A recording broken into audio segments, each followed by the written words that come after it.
반갑습니다.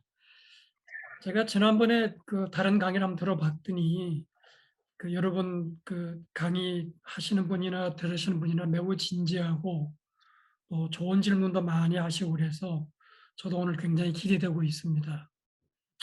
이 화면 공유를 제가 할 수 있습니까? 아니면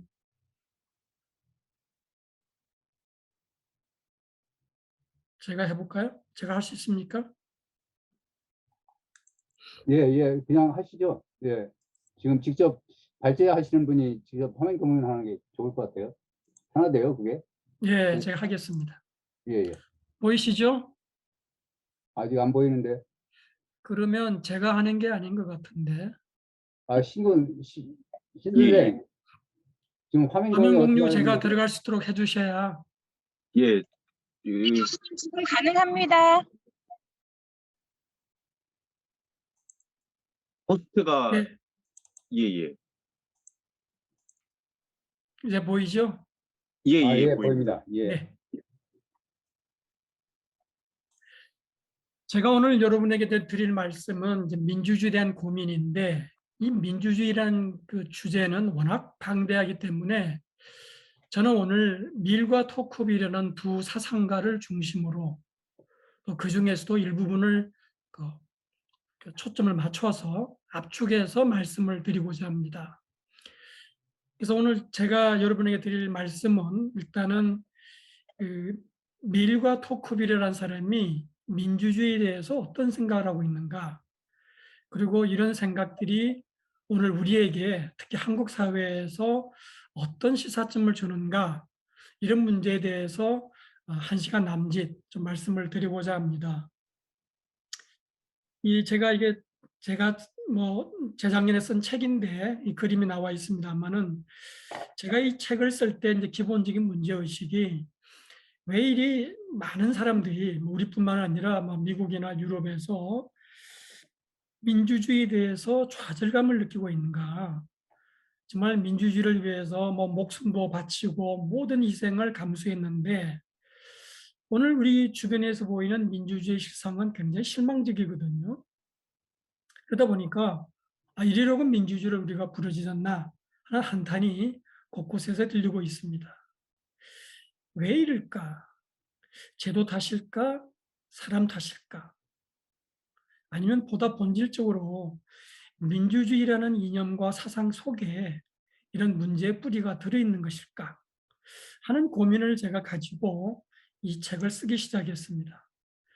특히 이제 그 중에서 저는 두 가지 이제 고민이 큰 과제로 다가왔는데, 하나는 민주주의 체제는 기본적으로 비효율적이고 무능한 것일까? 많은 사람들이 민주적인 절차에 따라서 행동을 하기 때문에 비효율을 낳는 것은 불가피하다. 오히려 이것은 민주주의의 장점이면 장점이지 뭐 그걸 다른 탓할 수 없다. 이런 이제 주장을 많이 하고 있는데, 현실의 어떤 엄중함에 비춰 본다면 이런 주장에 대해서 만족하기가 쉽지 않습니다. 또 하나 더 큰 문제는 오늘 우리나라뿐만 아니라 뭐 미국이나 유럽에서 민주주의가 너무 오만하다. 여러분도 다 아시다시피 민주주의라는 것은 뭐 굉장히 뭐 어디하고도 비교할 수 없을 만큼 탁월한 정치 이념이고 체제이지만 여전히 불완전한 체제입니다. 근데 이런 민주주의가 절대 선인 것처럼 주장을 하고 났을 때 여러 가지 문제점이 발생한다. 특히 민주주의의 본질은 근본적으로 다수가 지배하는 체제입니다. 뭐 그럴 수밖에 없죠. 근데 문제는 다수의 반대편에 지배받는 소수가 있다. 이 지배받는 소수도 동등한 시민으로서 동등한 권리를 누려야 되는데 다수가 일탈을 할 때 이게 비민주적인 압제 혹은 민주주의를 앞세운 압제, 민주주의인 독재로 흘러갈 수 있다. 최근 우리 사회에서 지난 2, 3년 동안 이런 문제가 많이 논의됐었죠. 최근에 뭐 검찰의 수사권을 완전히 박탈한다 그러면서 의회의 다수파가 밀어붙이는 그 행태를 보면 이런 걱정이 더 현실로 다가오는 것이거든요. 다수가 지배하는 체제이지만 소수의 권리도 존중되어야 되는데 민주주의가 오만한 상태로 일탈하게 되면 이 민주주의의 본연의 가치가 훼손될 수밖에 없다. 이런 두 번째 고민도 제가 최근에 들어서 굉장히 심각하게 가지게 되었습니다.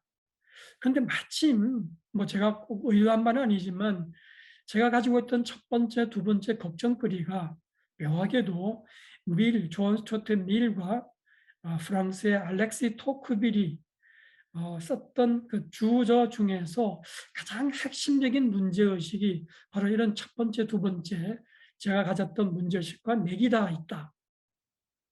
그래서 저는 이런 고민을 밀과 토크빌을 통해서 한번 풀어보자 이렇게 생각을 하고 책을 쓰게 되었습니다. 미리 좀 결론을 말씀드리자면 영국의 존 스튜어트 밀은 근본적인 전제는 민주적 통제입니다. 다수가 민주적 통제를 해야 됩니다. 그런 전제에서 그러나 보다 전문적인 능력을 가진 숙련된 전문가가 보다 큰 역할을 하는 것이 바람직하다. 이것을 통해서 민주주의의 비효율을 극복해야 된다라고 주장했습니다. 토크빌은 바로 우리가 지금 고민하고 있는 다수의 압제, 민주적 전제 문제를 그 누구보다도 먼저 제기했던 사람입니다.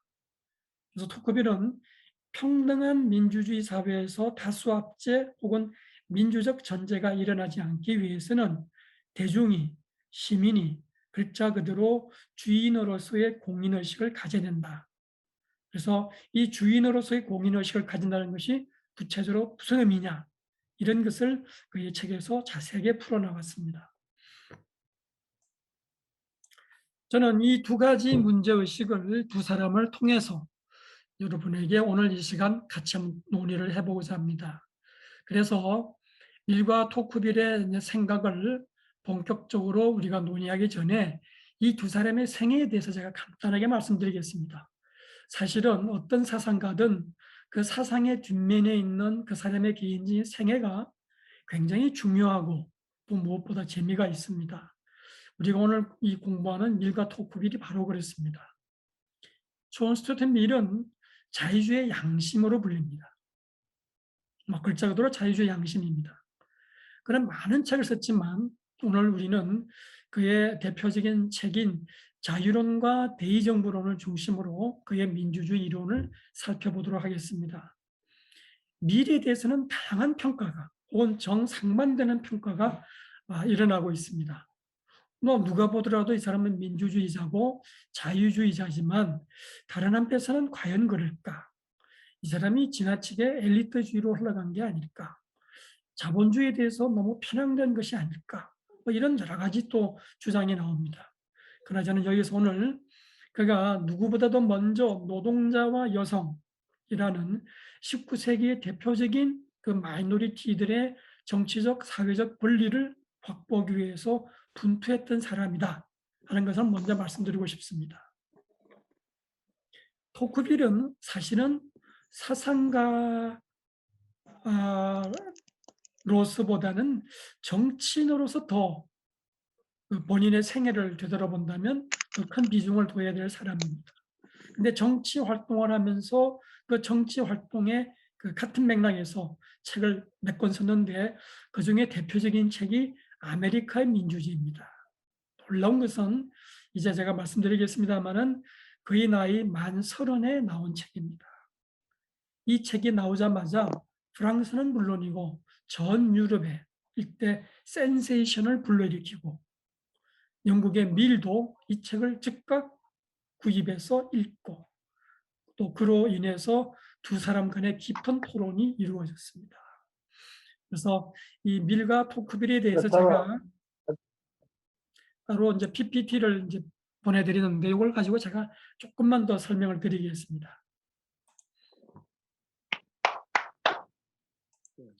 자, 밀은 이렇게 좀 이마가 좀 벗겨졌고요.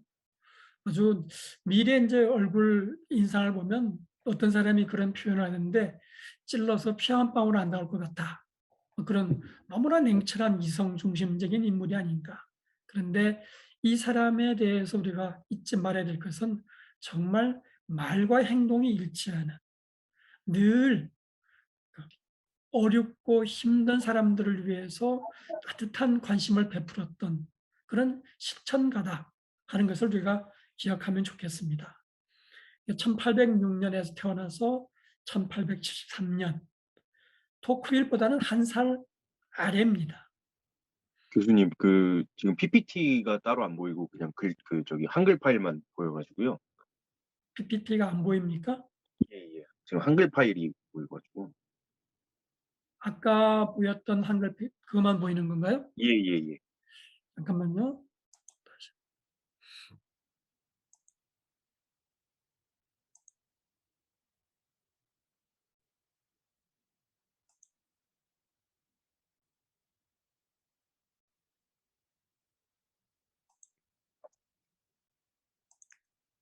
이제 보이죠? 네, 이제 잘 보입니다. 네네. 자, 이렇게 미일이 이렇게 생겼습니다. 우리가 미래에 대해서는 많은 이야기거리 있지만 시간 관계상 제가 다 생략하고요. 밀의 아버지가 그 유명한 사상가 제임스 밀이라는 사람. 이 제레미 벤담과 더불어서 영국의 공리주의 이론과 실천에 앞장을 섰고 19세기 초반 중반에 걸쳐서 영국 사회를 자유주의 혹은 민주주의 개혁으로 이끄는데 아주 선봉에 섰던 사람입니다. 우리가 이 존 스튜어트 밀과 연관해서 꼭 기억해야 될 것은 이 아버지 제임스 밀이 아들을 전적으로 가르쳤다. 존 스튜어트 밀은 정규 학교를 전혀 다니지 않았습니다.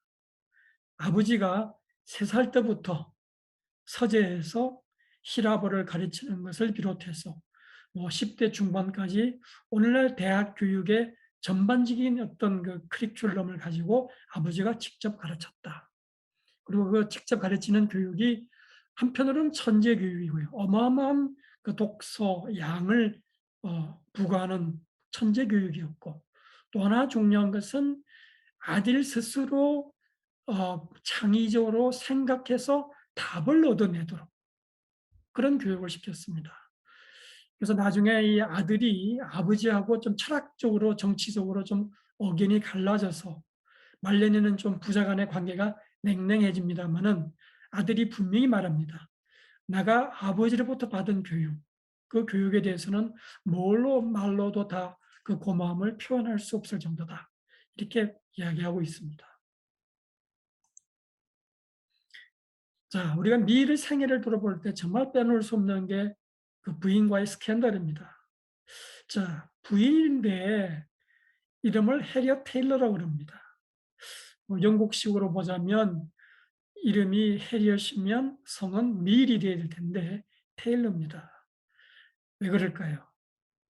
밀이 이제 24살 때 부인 22살, 2살 아래 해리엇을 만나는데 이때 해리엇은 유부녀였어요.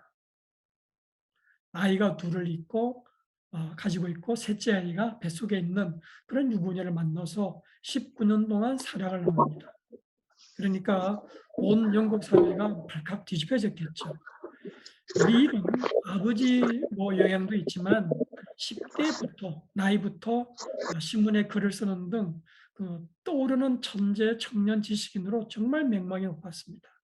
그런 청년 인텔리겐차 밀이 유부녀하고 사랑을 나누니까 그것도 공공연하게 사랑을 나눴어요. 그랬더니 온 영국 사회가 발칵 뒤집혔고 또 이런 스캔들 때문에 밀의 친구들은 밀로 하여금 그런 관계를 그만둘 것을 간곡하게 당부했는데 밀은 그 말을 듣지 않았어요. 그 친구들하고 다 절교를 하고 그래서 19년 동안 이런 관계를 맺고 있다가 남편이 죽은 다음에 두 사람이 결혼합니다. 그러나 그 결혼 생활은 오래가지 못하고 금세 끝나게 됩니다. 하나 더 밀과 이 해리엇 텔과의 관계에서 많은 이야기거리가 있지만 밀 본인이 굉장히 부인에 대해서 높은 예찬을 마다하지 않습니다. 특히 자신이 쓴 글은 전부 부인이 읽어줬고 코멘트해줬고 자신에게서 나온 좋은 생각이 있다면 그건 전적으로 부인의 것이다. 이런 말을 할 정도입니다. 그래서 여러분이 이제 자유론을 보더라도 자유론 첫머리에 이 책을 부인에게 바친다.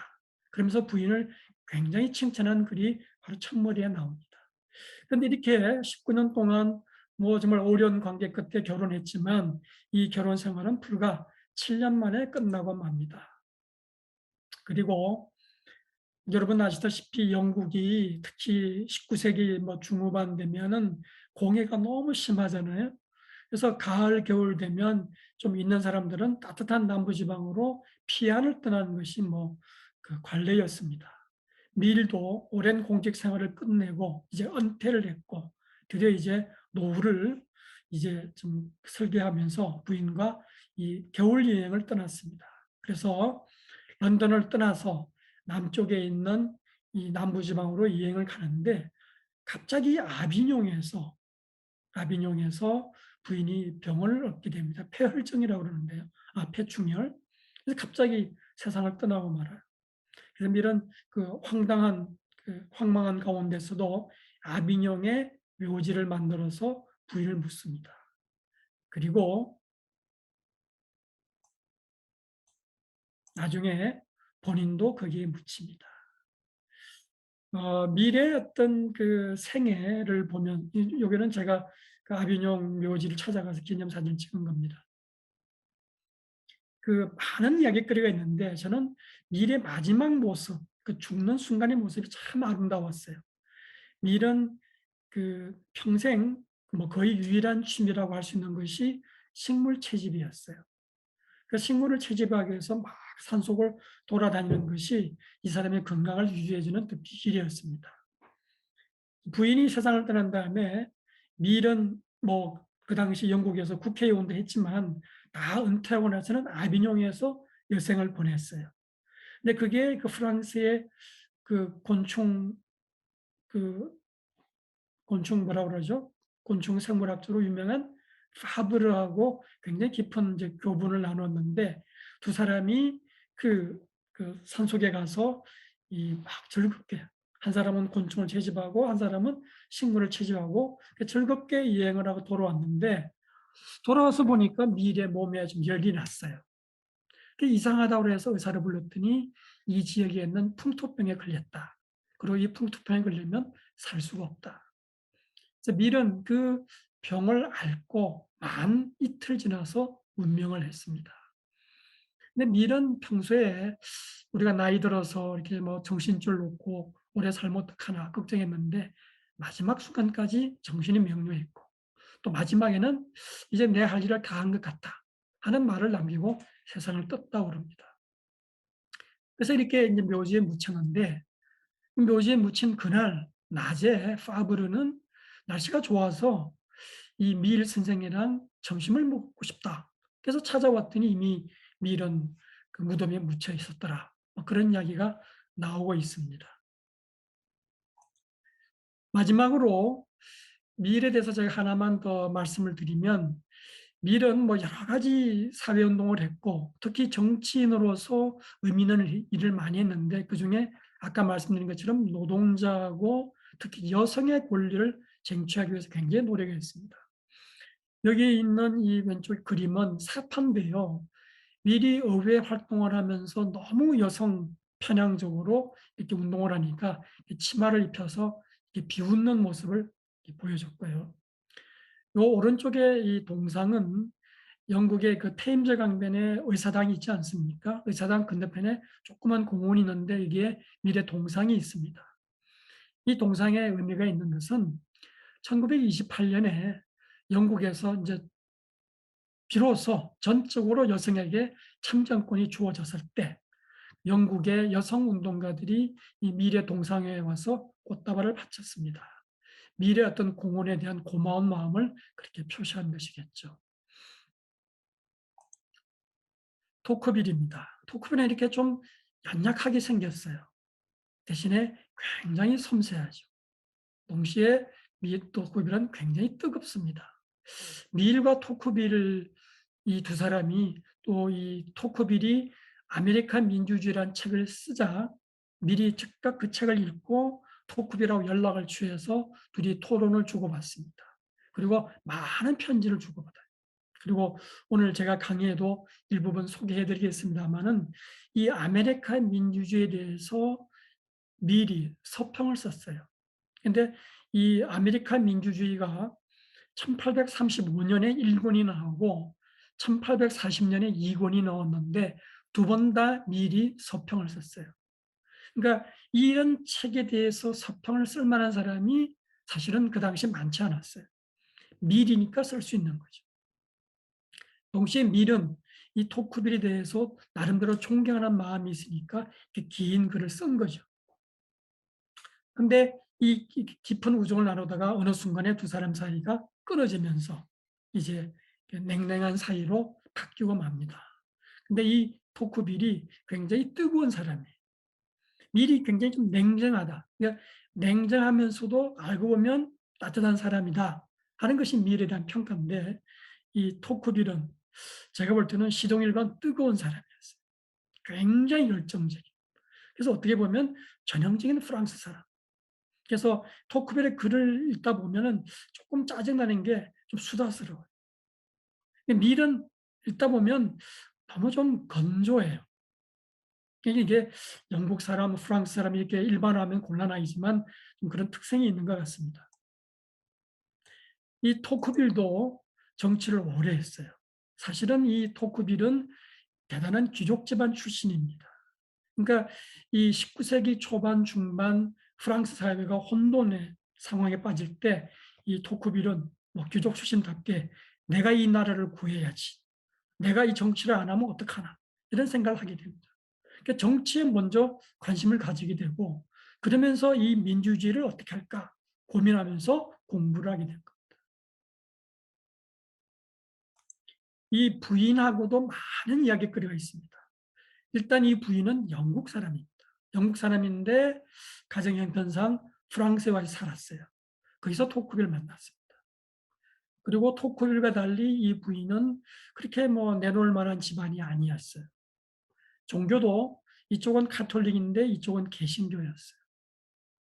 결정적인 것은 나이가 좀 여러 설이 있지만 제가 확인한 바로에 의하면 9살 연상이에요. 결혼이 쉽지 않았겠죠. 토크빌이 결혼을 강행해서 두 사람이 같이 살게 됩니다. 근데 아까 밀과 그 부인의 관계가 여러 가지 아름다운 모습으로 그려졌다면 이 두 사람의 관계는 그렇지는 않습니다. 그래서 나중에 기회 되면 또 말씀을 드리겠습니다. 토크빌의 그 무덤에 있는 그 모습, 이게 이제 토크빌의 무덤입니다.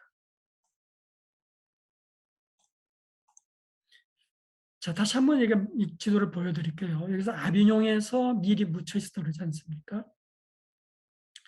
토크빌도 이 프랑스 사람이지만 역시 폐가 안 좋았어요. 그래서 굉장히 고생을 많이 했는데 마지막 말년에 뭐 피가 이 각혈도 하고 등등 그러니까 의사가 좀 따뜻한 지방으로 가서 좀 피안을 해라.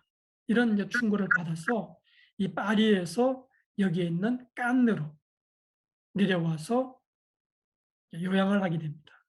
근데 11월 말에 떠나는데 파리에서 떠나는데 하필 그때 막 눈보라가 몰아치면서 몸이 약한 사람이 이 먼 길을 오면서 엄청 고생을 했어요.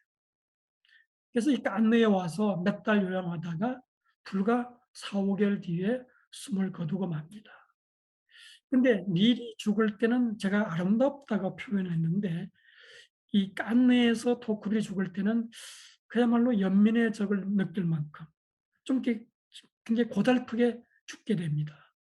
이게 또 이 남편이 아플 때 부인도 덩달아서 아파서 둘 다 고생을 하고 그리고 이 깐느에서 이 토크빌이 친구들에게 외롭다 나한테 달려와다오 막 이렇게 이런 모습을 보이는 것 등등이 한편으로 굉장히 인간적이지만 또 연민의 정을 느끼게 하는 그런 마지막 모습을 보이고 세상을 떠나게 됩니다. 자, 마지막으로 한 가지만 더 말씀드리겠습니다. 자, 토크빌이 아메리카의 민주주의라는 책을 쓴 게 맞춰서 출판된 게 1835년 1월입니다. 나이 만 30도 채 안 됐을 때 나온 것이죠. 근데 이 토크빌이 이 책을 쓰기 위해서 미국으로 직접 떠나갔어요. 그래서 이게 보면 여기가 이제 이 프랑스 지도 아닙니까? 여기가 여러분 그 유명한 쉐브르, 쉐브르의 추억이라는 쉐브르가 바로 옆에 토크빌이라는 조그만 그 향촌입니다. 그러니까는 이 집안이 이 토크빌을 토대로 해서 이제 귀족으로서 이제 자기를 받았기 때문에 토크빌이라는 지명을 이제 성으로 받은 거죠. 그래서 알렉스 드 토크빌이지 않습니까? 이 토크빌이 자기 이제 본거지고 여기서 정치 활동을 합니다. 이게 파리가 있고요. 여기가 르아브르라는 항구입니다. 이 항구에서 배를 타고 대서양을 건너서 미국으로 갔습니다. 그래서 이 1831년이면 나이가 26이거든요.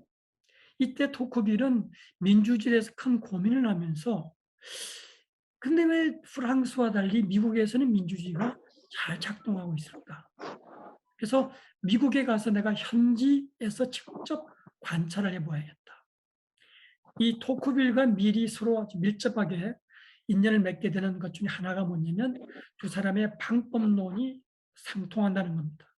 밀은 여러분 다 아시다시피 경험주의자지 않습니까? 토크빌도 현장에서 관찰을 해야 내 이론에 대해서 확신을 가질 수 있다. 그래서 이 사람은 직접 현장을 많이 다녀요. 아프리카, 알제리도 갑니다. 근데 이 미국에 대해서 자기가 직접 가봐야겠다. 근데 이 미국에 가봐야겠다는 생각을 곧 나이가 20살 그 무렵부터 이미 하고 있었어요. 그래서 준비를 많이 한 거예요. 그래서 친구 한 사람과 같이 미국을 향해 떠났는데 이게 1831년 4월 2일입니다. 아까 말씀드린 그 르하브라는 항구에서 떠나서 한 40일간 여행을 해서 뉴욕 지방에 도착하게 됩니다. 그 빨간 줄 표시는 도착한 다음에 이 미국의 북부로부터 남부로까지 이렇게 종행으로 막 여행하며 돌아다닌 겁니다. 그래서 토크빌은 미국 가기 전에 많은 공부를 했어요. 또 현장에 가서도 자료를 많이 읽고 공부를 했어요. 그러면서 일일이 사람들을 만나서 인터뷰하고 서류를 읽고 신문을 보고 그래서 이 10개월 동안 엄청난 공부를 했어요. 그리고 10개월 뒤에 프랑스로 되돌아옵니다. 이게 1832년을 되돌아와서 곧장 책을 쓰지를 않고 정치 활동을 하느라고 좀 시간을 보내다가 나중에 한 2년간 집중적으로 책을 썼어요. 그래서 1834년 10월쯤 인쇄에 들어가. 그래서 1835년 1월에 책이 나온 게 됩니다. 그래서 나오면서부터 곧바로 베스트셀러가 됩니다. 밀은 많은 책을 썼어요. 뭐 논리학부터 철학, 경제학, 정치학, 뭐 다방면에 걸쳐 많은 책을 썼어요. 토크빌은 책을 몇 권 안 썼어요. 이 미국 아메리카의 민주주의라는 책 1권, 2권하고 또 앙시앙 레짐과 프랑스의 혁명 그 2권 정도가 대표적인 책이고 그때 그 뭐 외에 뭐 프랑스 혁명에 대한 회상록 등등이 있는데 그건 뭐 본격적인 사상서라고 보기 힘들고 사실은 책 2권, 엄밀히 말하면 책 3권 정도가 이 토크빌의 대표작입니다. 근데 이 책만으로도 토크빌은 이미 그 당시는 물론이고 오늘날까지도 이름을 날리게 됩니다. 제가 미국으로 유학을 갔는데 미국 대학생들이 필독서로 읽는 책이 바로 아메리카의 민주주의입니다. 지금으로부터 근 200년 전에 외국인이 쓴 책인데 오늘날 미국의 젊은이들이 이 책을 읽고 있다. 그만큼 우리에게 들려주는 바가 많은 거겠죠. 자, 너무 시간을 많이 썼는데요. 다시 돌아가서 이제 본격적으로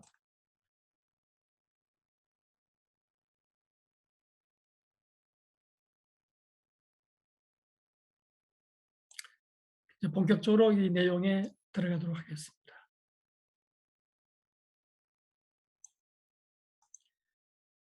자, 우선 제가 토커빌부터 먼저 말씀을 드릴게요. 이 보이시죠? 교수님 그 다시 그 공유 안 껐다가 됩니다. 다시 켜주셔야 될 것 같습니다. 네네네. 예.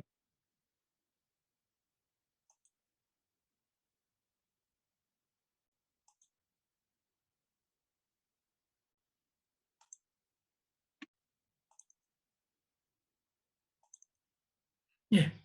토커빌부터 말씀을 드릴게요. 이 토크빌이 민주주의에 대해서 보여주었던 생각은 양면적입니다. 사실은 제가 이 책을 쓰면서도 이걸 정리하기가 쉽지가 않았어요. 왜냐하면 너무 상반되는 주장을 펴니까요. 우선 여러분, 토크빌이 이제 귀족 출신입니다. 그리고 귀족 출신이면서 프랑스 혁명을 거쳐야 되지 않습니까? 근데 프랑스 혁명을 거치면서 토크빌의 아버지, 부모가 엄청난 고초를 겪습니다. 그냥 고초라고 말하기는 너무 표현이 약하고요. 다시 말하면 토크빌의 외가 쪽에 그 외증조부, 외할아버지 등등해서 그 프랑스 혁명을 거치면서 7명, 8명이 목숨을 잃습니다. 그리고 이 토크빌의 부모도 감옥에 갇혀서 죽을 날만 기다리다가 기적적으로 살아났어요. 근데 그 토크빌의 아버지가 그때 나이가 20살, 뭐 20대 중반이었는데요.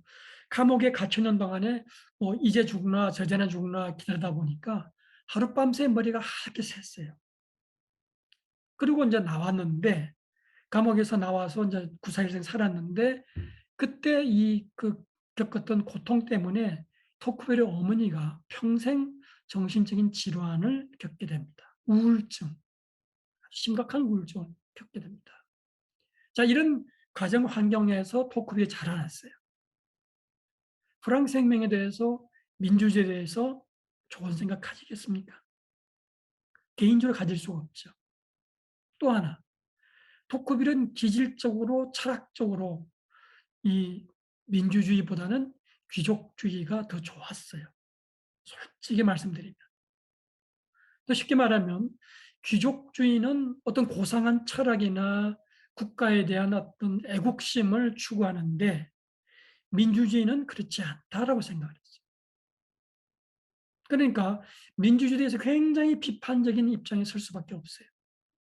그런데 토크빌은 동시에 민주주의에서 좋은 말도 많이 해요.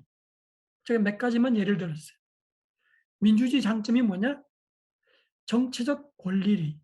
귀족주의 시대에는 귀족들만 정치적 권리를 누리는데 민주주의 시대에는 가장 낮은 계층의 시민들까지 누리고 있다. 대단한 장점이잖아요. 모든 시민이 대등하게 정치에 참여한다. 최대 다수의 복지를 정진하는 게 민주주의다. 이 민주주의 인간적이라는 거지. 이런 면에서 자기는 민주주의자고 민주주의 친구라고. 이 메일과 편지를 주고받을 때 자신을 소개하는 첫 편지에서 자신은 민주주의 친구라 이런 말을 했습니다. 그런데 또 많은 부분에서 민주주의에 대해서 비판적인 글을 씁니다. 근데 이렇게 한번 정리를 해보자. 복잡한데 사실 제가 볼 때는 토크빌은 민주주의에 대해서 가슴으로 가깝게 갈 수 없는 사람.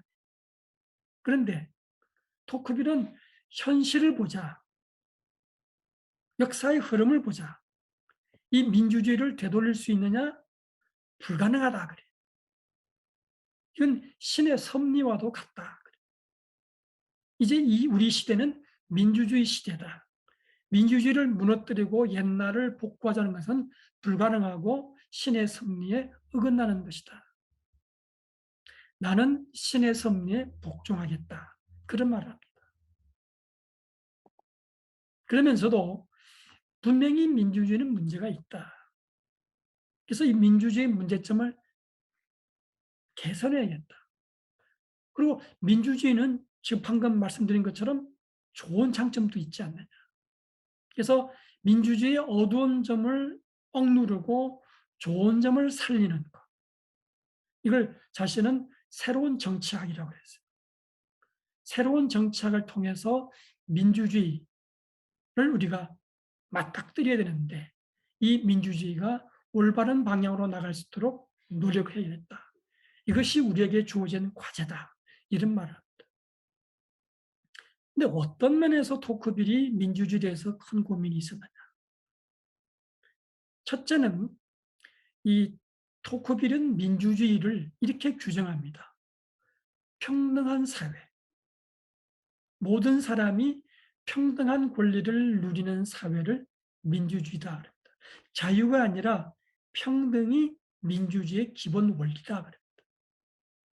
근데 이 평등한 사람들이 모여 사는 민주주의 사회는 토커일이 볼 때 기본적으로 정신보다는 물질적 가치에 휩쓸리는 사람들이다. 두 번째, 이 평등을 추구하는 사람들이 자유에 대해서는 등한히 한다. 토크벨의 가장 큰 고민은 평등한 민주주의 사회에서 자유가 위협당할 수 있다. 이 가장 큰 고민이었어요. 이 자유와 민주주의가 같이 갈 수 없을까? 이걸 어떻게 할까? 이것이 새로운 정치학의 과제다. 그렇게 했습니다. 자, 왜 평등 사회에서 자유가 위협받을까? 토크빌은 그 유명한 다수 횡포, 다수의 압제란 말을 여기서 쓰고 있습니다. 자, 평등한 사람들이 모여 사는데 이 평등한 사회의 개인들은 자신의 능력에 대해서 그렇게 자신이 없어요. 그렇다고 다른 사람에 대해서도 그렇게 특별히 뭐 존경하거나 인정하지 않아요. 뭐 내나 너나 뭐 비슷하다. 그게 평등한 사회죠. 근데 이 평등한 사회 개인들이 자기 개인에 대해서 굉장히 무력감을 느껴요. 혼자서 뭘 할 수가 없으니까. 이렇게 뭉치는 거예요. 나와 비슷한 다른 사람들을 뭉쳐서 그 뒤에 숨는 거예요. 이 다수가 힘을 발휘하는 것. 이 다수에 어긋나는 소수가 있으면 그 소수를 무찔러 버려요. 아주 이 토크빌은 그런 그 장면을 세세하게 묘사합니다.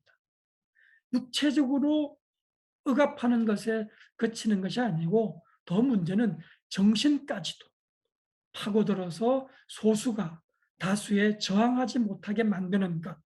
이게 다수 압제, 다수 횡포의 가장 큰 문제점입니다. 그래서 예를 들면 미국 같은 사회도 뭐 민주주의가 잘 작동하고 있다고 그러지만 아직 어떤 면에서는 이 다수의 압제가 보이는데 정신적인 면에서 그렇다. 왜 미국 사회가 토크빌이 볼 때 그 당시에 지적 정신적으로 뛰어난 사람이 없을까? 다수가 압제를 행사하기 때문에 예를 들면 문학가가 다수가 원치 않는 글을 쓸 수는 없잖아요. 다수가 원하는 글을 쓰다 보니까 뛰어난 글을 못 쓴다는 거예요. 이게 이제 다수 압제가 정신적인 측면에까지 작동하고 있다는 것이 토크빌의 주장입니다. 그래서 이게 민주주의 사회에서 민주적 압제, 이게 데스포티즘 데모크라틱이라고 말 썼죠. 이게 흘러간다는 거예요. 근데 이 민주적 압제를 행사하는 민주주의 사회 정치의 기본적인 특징은 이 독재자가 권력자가 폭력을 휘두르는 게 아니고 정신적으로 겉으로는 굉장히 온화한 모습을 보입니다. 그러나 실질적으로는 정신이 다른 길을 꿈도 꿀 수 없도록 만드는 겁니다. 여기 보면 부드러운 압제라고 그랬잖아요. 자유의지를 쓸모없는 것처럼 여긴다. 자유를 다 구속하는 건 아니에요.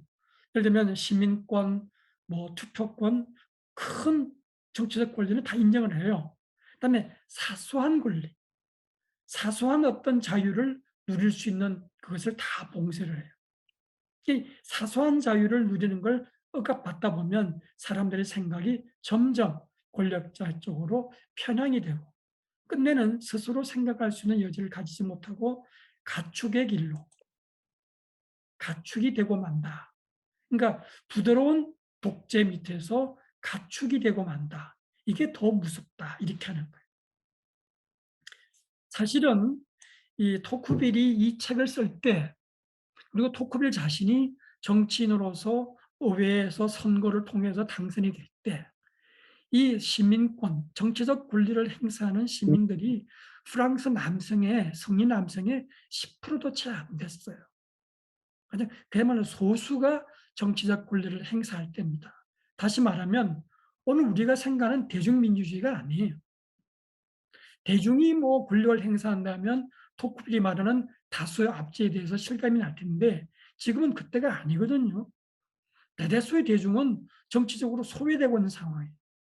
근데 이런 민주주의 문제점을 미리 내다보고 있었다.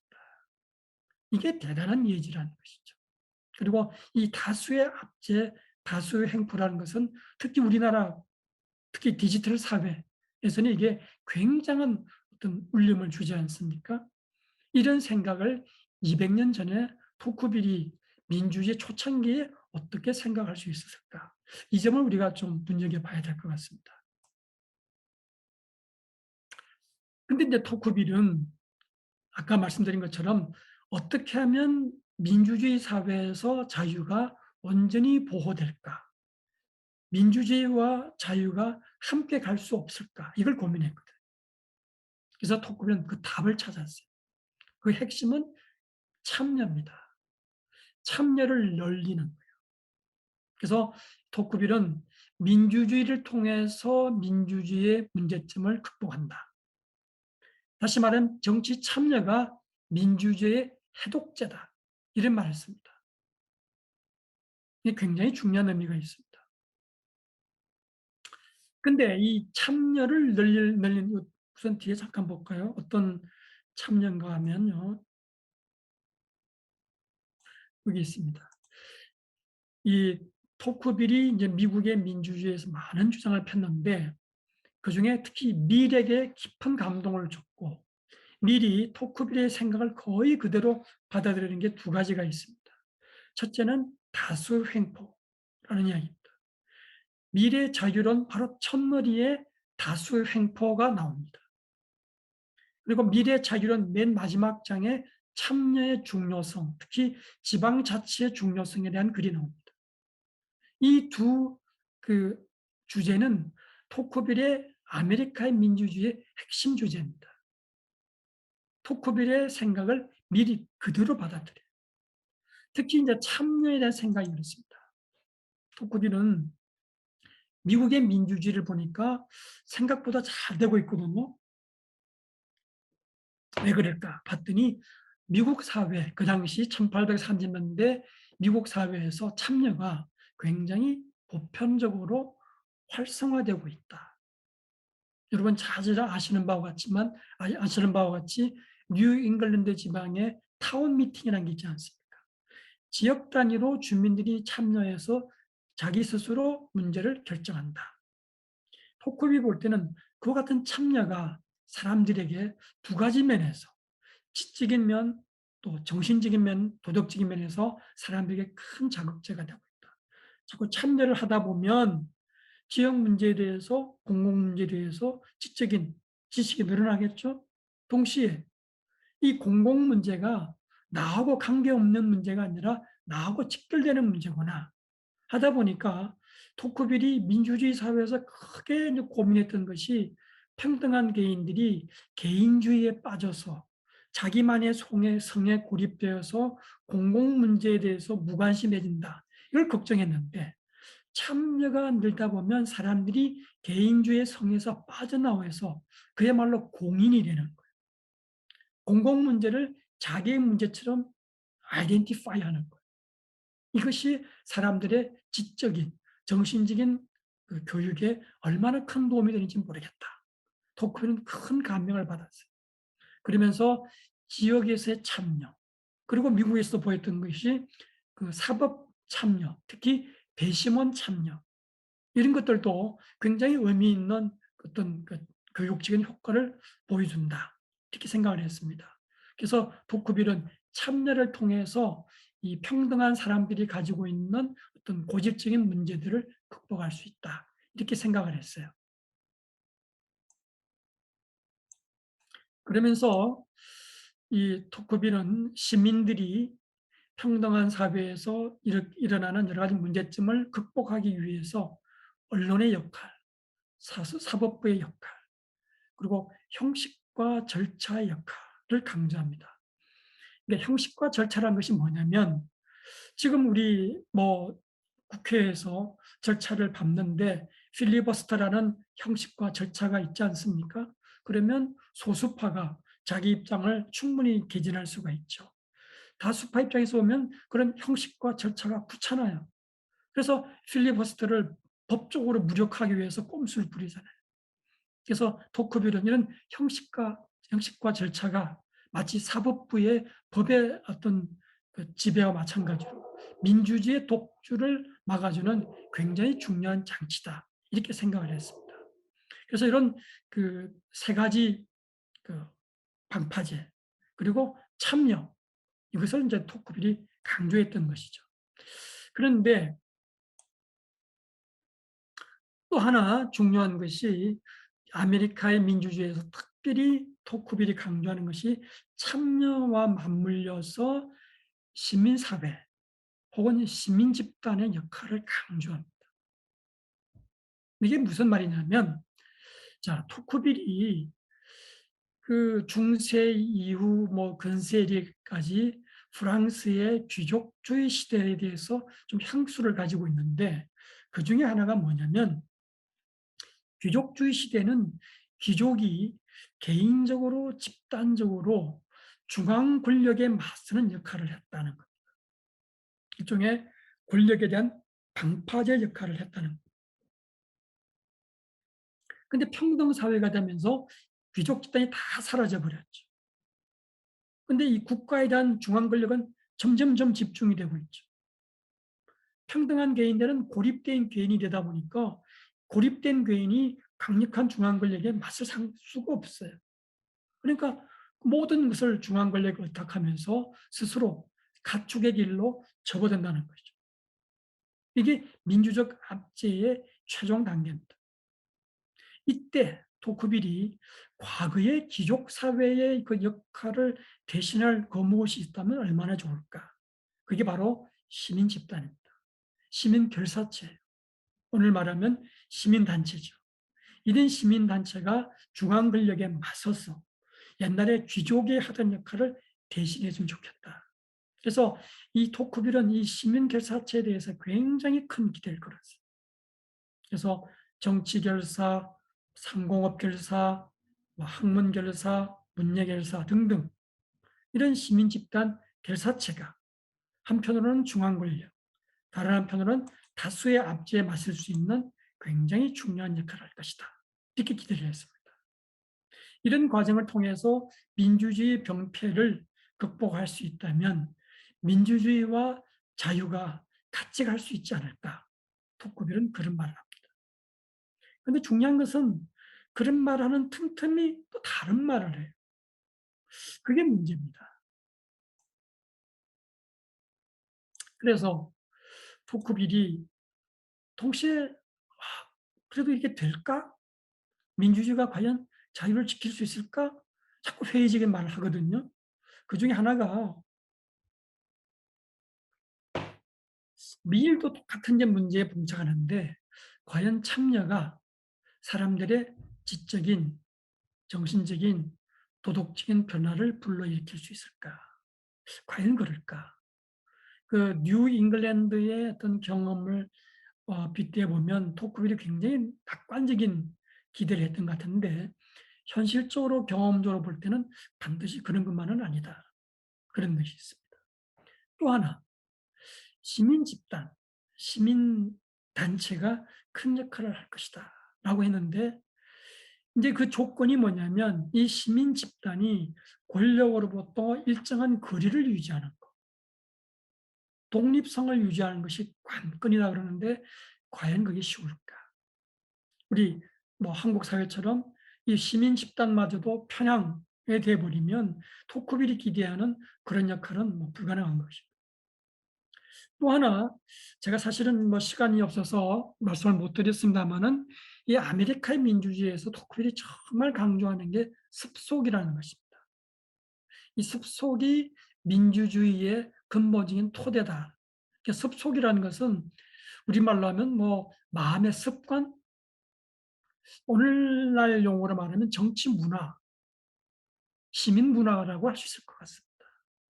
이 습속이 바뀌지 않으면 아무리 제도가 바뀌더라도 민주주의는 어렵다라고 이야기합니다. 그런데 이 습속을 어떤 방향으로 바꿔야 될 것인가에 대해서는 토크빌이 또 별 이야기를 안 해요. 그 책에서. 하나 힌트를 얻자면 종교의 역할이 중요하다.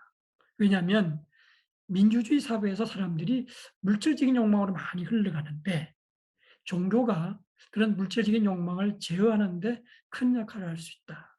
그런 점에서 습속하면 종교 역할을 떠올릴 수 있습니다.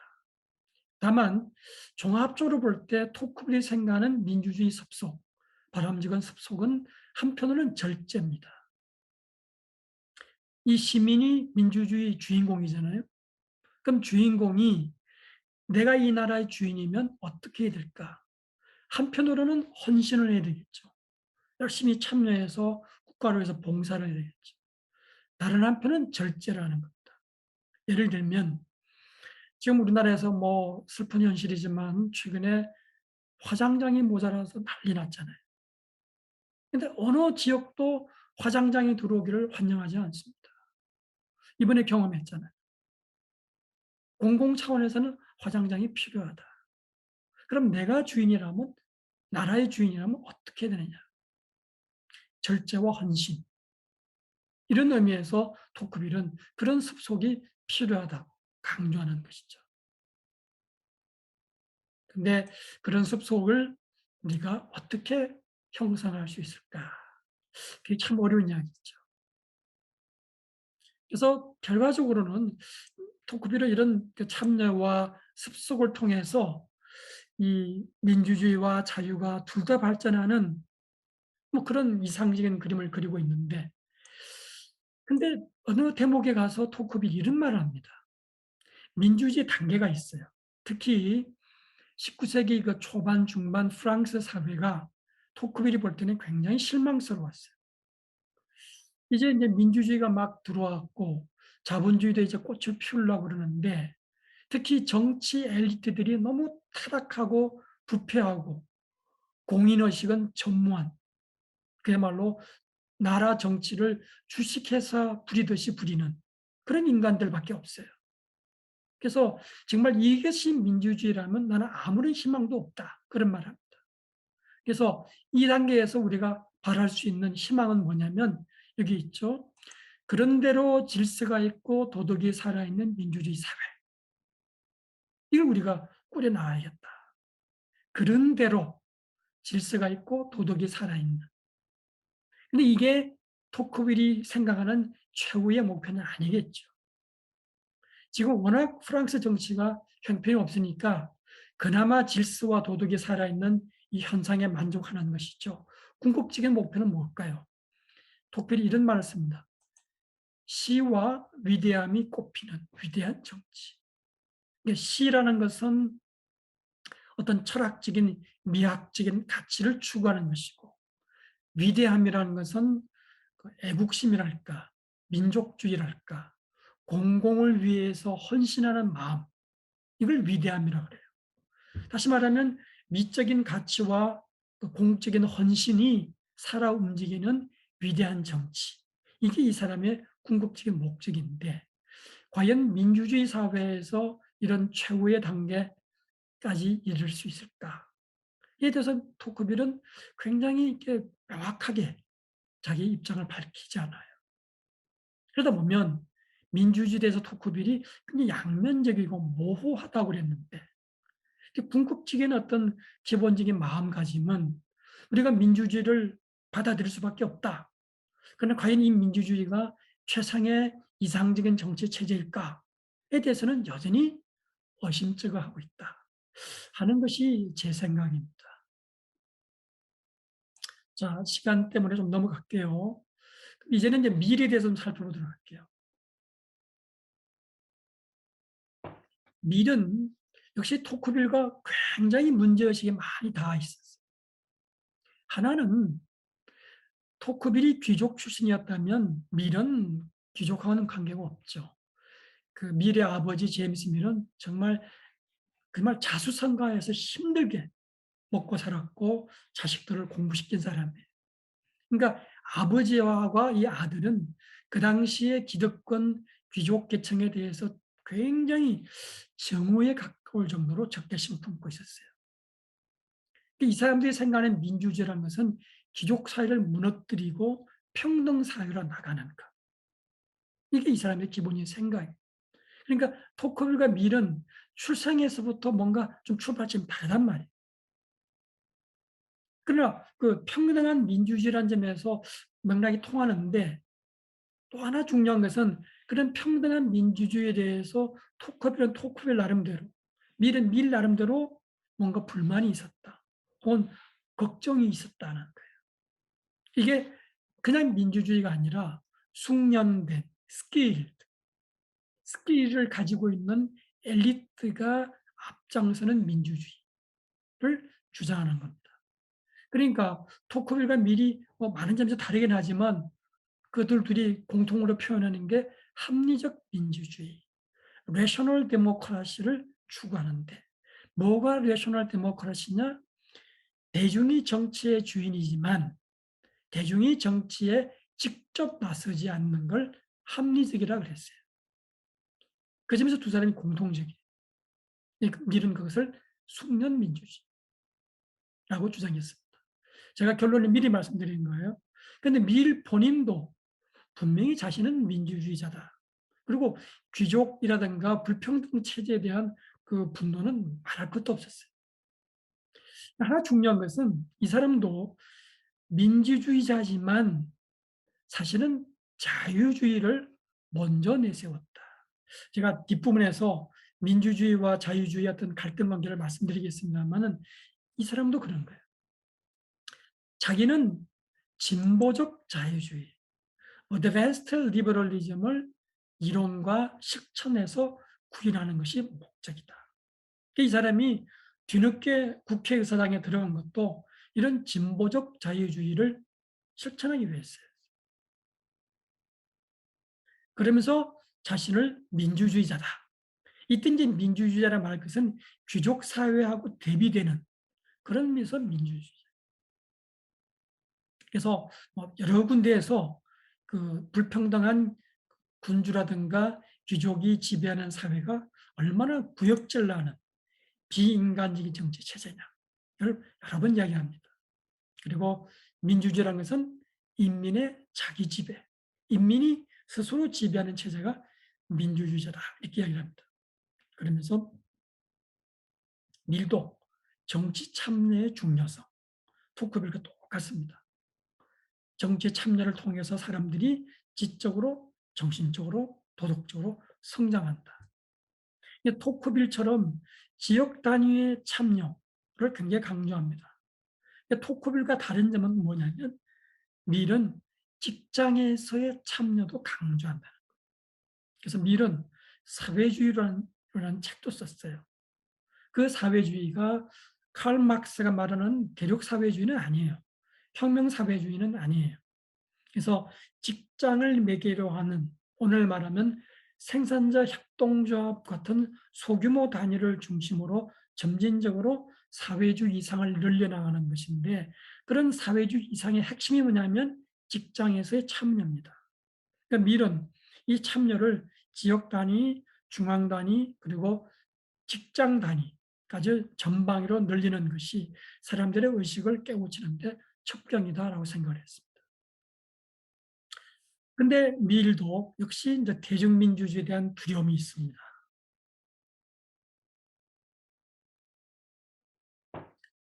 아까 말씀드린 바와 같이 밀이 이 정치 활동을 하는 이 시기에도 역시 영국에서도 여성은 말할 것도 없고요, 남성도 성인의 극히 일부분만 정치 참정권을 가지고 있었어요. 그러니까 토크빌과 마찬가지로 밀이 대중민주주의에 대해서 두려움을 느낀다는 건 너무 시기상조예요. 너무 앞서간 게 아닌가. 또 보기에 따라서는 많은 대중이 아직도 정치에 참여하지 못하고 있는데 지금 그걸 걱정할 때냐? 너는 너무 지나친 엘리트주의자가 아니냐라는 비판이 나옵니다. 그 정도로 밀은 벌써 이 시기에 대중민주주의에 대한 두려움을 느끼고 있었어요. 그래서 토크빌과 마찬가지로 다수의 압제, 다수의 횡포에 대한 두려움이 있었어요. 근데 정치 세계와 관련해서는 특히 구체적으로 두 가지입니다. 정치하는 사람이 사악한 이익에 몰두하면 이걸 시니스터 인트리스트라고 했어요. 정치라는 것은 공공의 이익을 위한 것이지 사악한 이익을 추구해서는 안 된다. 개인의 이익을 추구할 수는 있는데 이 개인의 이익이 공공의 이익을 해칠 때는 이것이 사악한 이익이 된다는 거예요. 정치하는 사람들이 사악한 이익에 빠져가지고 계급 입법을 시도한다면, 우리말로 하면 당파적인 입법을 시도한다면 그건 민주주의가 아니다라는 거예요. 아주 오늘날 이 당파성이 그냥 보편화되어 있는 특히 한국 사회를 향해서는 미리 이 계급 입법이라는 사악한 이익이라는 개념을 통해서 아주 무섭게 비판하고 있는 겁니다. 근데 이 사악한 이익이나 계급 입법은 누구나 다, 뭐 있는 사람 없는 사람 가릴 것 없이 다 그랬지만, 특히 밀은 1차적으로 교육 수준이 낮는 사람들인 이런 위험에 빠질 가능성이 크다. 근데 교육 수준이 낮은 사람이 누구냐? 가난한 사람이잖아요. 가난한 대중이잖아요. 그래서 마치 밀의 이런 주장이 가난한 대중을 1차적으로 겨냥한 것처럼 보이기 때문에 이건 엘리트주의자다, 이런 비판을 받는데, 밀은 가난한 대중뿐만 아니라 기득권 계층에 대해서도 똑같이 비판을 하고 있다, 하는 것을 기억해 주시기 바랍니다.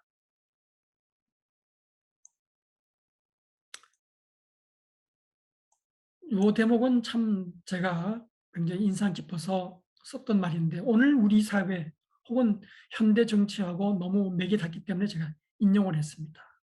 다수 압제를 이제 경고하면서 다수파가 견제를 받지 않을 정도로 압도적인 힘을 가지고 있으면, 지금 묘하게도 한국 정치가 연상되지 않습니까? 그럼 그런 다수파는 더 이상 이성적으로 부장해야 될 필요성을 못 느낀다. 그렇잖아요. 지금 다수파에게 이성이 뭐가 필요해요? 우리 입장이 중요한 것이죠. 미리 그 이야기를 하고 있는 거예요. 이성을 상실한 권력 집단은 공공연히 사악한 이익을 추구한다. 그렇잖아요. 지금 한국 정치가 그렇잖아요. 뭐 이쪽이든 저쪽이든 그냥 공공연히 사악한 이익을 추구하거든요.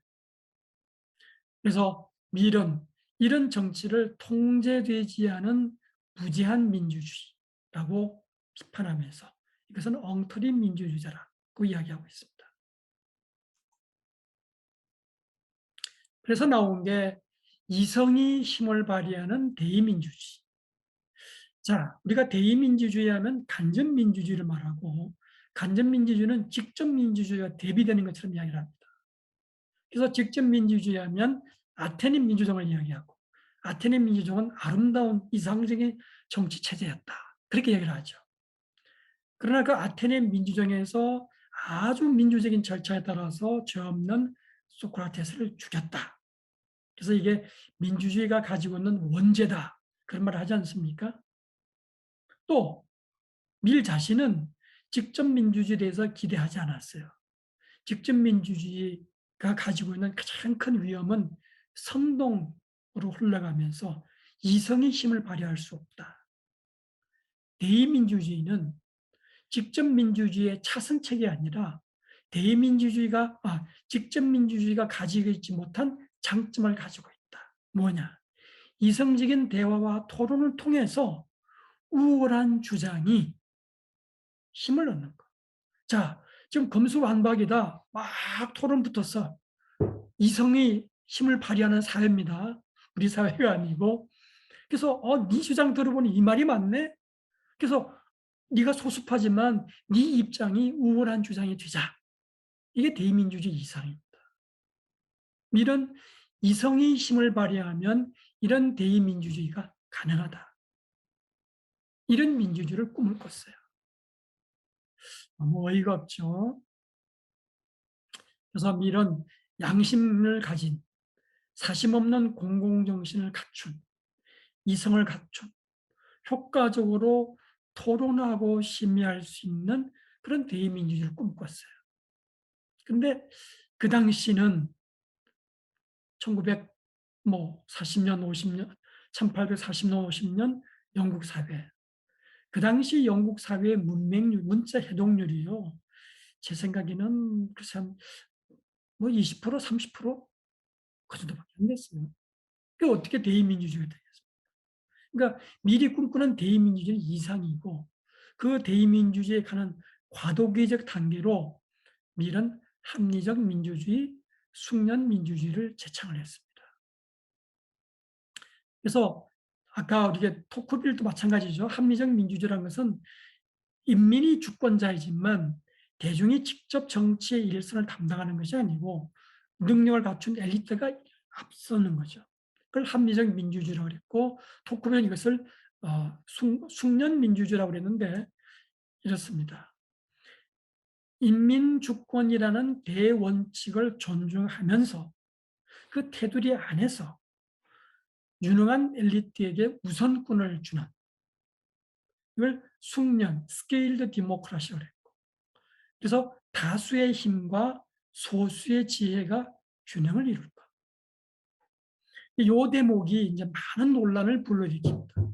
실제로 밀은 그 당시 영국 사회의 현실에 비추어 볼 때 1인 1표의 평등 투표권이 과연 합리적일까 의문을 가졌어요. 그래서 지적인 능력, 경제가 아니라 지적인 능력에 따라서 투표권을 차등으로 주자. 그래서 다수의 힘과 소수의 지혜가 균형을 이루도록 하자. 어떤 사람은 이런 주장을 민주적 플라톤주의 이렇게 말합니다. 플라톤은 철인지배. 근데 거기다 민주적이라는 전제를 단 것이죠. 아무리 민주적이라는 전제를 달더라도 어쨌든 그 외피 자체는 엘리트주의이고 차등 민주주의인 것은 분명하죠. 근데 이런 민주적 플라톤주의는 우리 주변 현실에서도 좀 심심찮게 발견할 수 있습니다. 여러분 뭐 오디션, 대중가요 오디션 좋아하시잖아요. 그러니까 심사위원을 구성을 보세요. 소수의 엘리트에게 많은 투표권을 주죠. 마지막에는 대중의 어떤 온라인 참여를 통해서 뭐 결정권을 주긴 하지만 어쨌든 소수의 엘리트에게 차등 투표권을 주는 것. 이게 넓은 의미의 민주적 플라톤주의인데 우리 현실에도 보이는 것이죠. 밀은 이것을 정치 세계도 적용하자 그러니까 많은 논란을 불러일으킬 수밖에 없죠. 밀은 스스로 그런 이야기를 합니다. 내가 이런 말을 하면 많은 사람들이 반발할 것이다. 그렇다고 이 현실에서 평등 투표권이 지고지선이라고 말할 수만 있느냐 이렇게 의문을 던지는 것이죠. 그래서 이런 그 평등 민주주의의 문제점이 해결되지 않는 한 그리고 대중의 지적 수준이 많이 올라가지 않는 한 과도기 상황에서는 숙련 민주주의 불가피하지 않느냐 이런 주장을 펴니다. 조금만 빨리 가겠습니다. 그러나 이런 이성을 과도하게 신뢰하는 것, 특히 지적인 엘리트에게 많은 권한을 주는 것이 과연 타당하냐? 밀은 교육을 많이 받은 사람에게 큰 기대를 걸었는데 과연 그게 가능하냐? 밀은 무식과 지식이 동일한 정치 권력을 향유한다는 것은 잘못된 것이다. 그런 말 합니다. 뭐 일리는 있지만 그러나 우리가 지식이라는 것이 도덕적인 지식이 있고 전문적인 지식이 있는데 교육을 많이 받은 사람이 도덕적으로 우월하다고 볼 수 있느냐. 한국 사회에서 보다시피 교육을 많이 받는 엘리트들이 또 파렴치한 짓을 많이 하지 않느냐.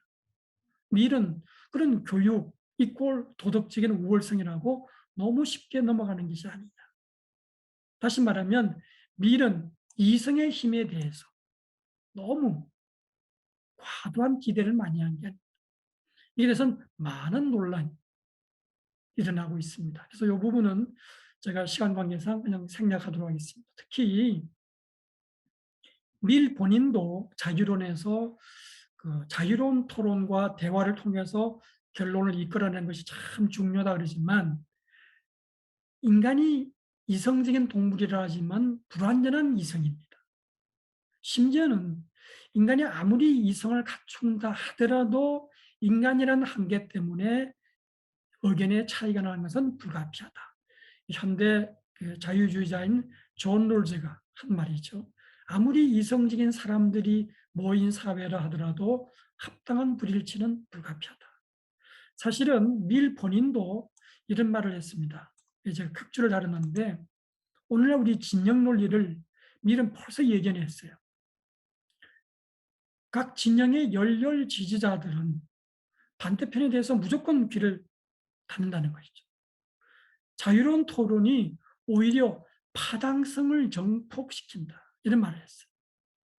그러니까 이성에 대해서 자유로운 토론을 통해서 대의민주주의를 발전시키자는 미래의 어떤 희망과 포부가 지나친 장밋빛 아닐까 이런 말을 할 수 있는 것이죠. 자, 그러면 이런 두 사람의 민주주의 이론을 통해서 우리는 특히 우리 한국 사회에서 어떤 시사점을 얻을 수 있을까? 저는 세 가지를 간단히 정리해 봤습니다. 첫째는 우리가 민주주의를 추구하는데 우리가 국민 자신이 진정한 민주주의자여야 한국 민주주의가 발전할 수 있는데 과연 우리가 스스로 민주주의자라고 자임할 수 있을까? 이런 질문입니다.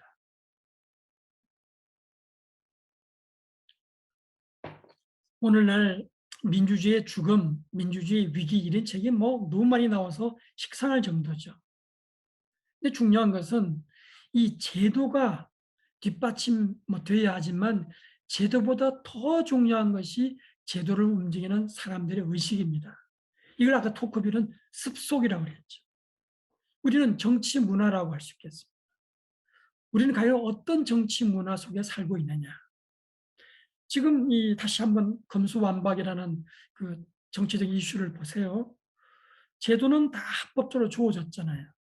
그런데 제도를 우회하는 꼼수라는 것이 뭡니까? 그 꼼수를 부리는 것은 정치인의 습속 정치 문화인데 한국의 정치 문화, 뭐 미국의 트럼프와 같은 정치 문화, 이 민주주의라는 제도를 뒷받침하기에 불충분한 것이죠. 그래서 독일의 호르크하이머라는 사람이 그런 말을 했어요. 호르크하이머가 민주주의자 없는 민주주의는 제대로 된 민주주의가 될 수 없다. 우리가 민주주의자가 되어야 된다는 거예요. 저는 오늘 이 시점에서 이제 민주주의자란 어떤 사람들인가? 저는 이렇게 여기서 정리했습니다. 민주주의는 당연히 평등을 전제로 한 것이죠. 그런데 이 평등한 민주주의가 올바로 작동하기 위해서는 시민들이 저는 성찰하는 존재여야 된다. 성찰하는 존재란 무엇입니까? 삶의 가치에 대해서, 존재의 의미에 대해서 숙고하는 사람들입니다.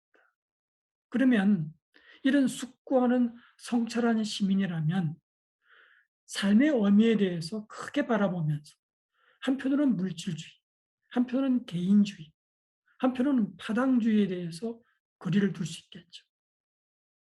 그러면서 이런 시민이라면 정치가 왜 중요한 것을 잘 깨닫겠죠.